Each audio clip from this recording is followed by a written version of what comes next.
titular.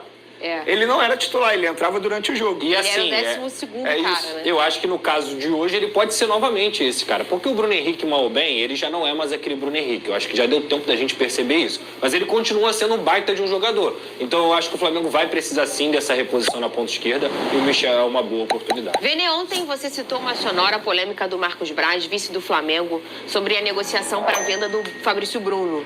A gente vai ver essa sonora do Marcos Braz, a gente não conseguiu mostrar ontem, né? Mas a gente vai mostrar hoje. Na volta, eu queria que você atualizasse sobre a situação do jogador e também desse a sua opinião sobre essa sonora. Cadê? Ele teve tempo para ter o sonho dele, para ter ido embora para a Inglaterra, não quis ir. E agora a gente está esperando a segunda proposta. Se a proposta for boa para o Flamengo e a gente entender que deva vender, a gente vai vender. O que importa agora é o sonho do torcedor, não o sonho de ninguém. Eu posso contextualizar? Pode. Porque no jogo durante a semana, na zona mista, o Fabrício Bruno deu uma declaração super emocionada. Ele quase chorou, inclusive, falando sobre o sonho dele, que ele estava muito próximo de realizar o sonho dele, da família dele, de dar algo melhor para a esposa dele, para os filhos. Ele quase se emocionou na zona mista falando sobre o sonho dele. E qual é o sonho dele? O sonho dele é jogar na Europa. Aí muita gente vai mencionar assim, tudo bem, mas ele teve a proposta do West Ham, não quis ir. É porque na cabeça dele e da família dele, financeiramente falando, não valeria a pena. O sonho envolve também a vida financeira. E a gente precisa entender isso. E agora o Rennes veio com uma proposta, financeiramente falando, muito boa para o jogador. Ele vai ter um aumento só no primeiro ano de contrato de 30% do atual salário dele. Estamos falando de um jogador que tem um salário já extremamente alto no Flamengo.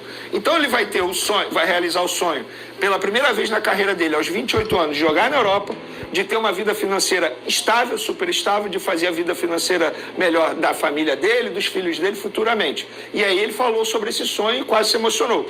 E aí, na zona mista, depois do jogo contra o Botafogo, depois do Flamengo ter tomado 4-1 e ter passado o vexame diante do Alvinegro, o Marcos Braz deu essa declaração aí que não caiu nada bem. Não só para o Fabrício Bruno. Isso é informação. O Fabrício Bruno ficou revoltado ao ler e ouvir essa entrevista.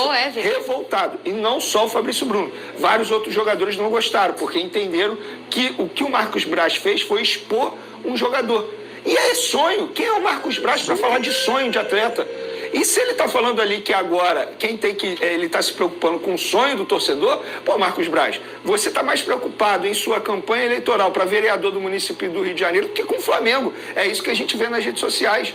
O Flamengo está aí cheio de dificuldade, você está fazendo campanha, inclusive utilizando espaço do próprio Flamengo para fazer isso. Não é o Marcos Braz que tem que falar de sonho de jogador. Eu acho que a gente pode criticar o Marcos Braz em várias situações, eu já elogiei isso. Gestão de bastidor de futebol, o cara entende muito, mas dessa vez, uma bola super fora do dirigente do Flamengo, atual VP de futebol do Flamengo. Muito bem, essa é a opinião aí de Vene Casagrande, junto sempre com informações. O meu fogão se reapresentou com uma moral, obviamente, alta. Salve, família flamenguista. Novidade quente no mercado.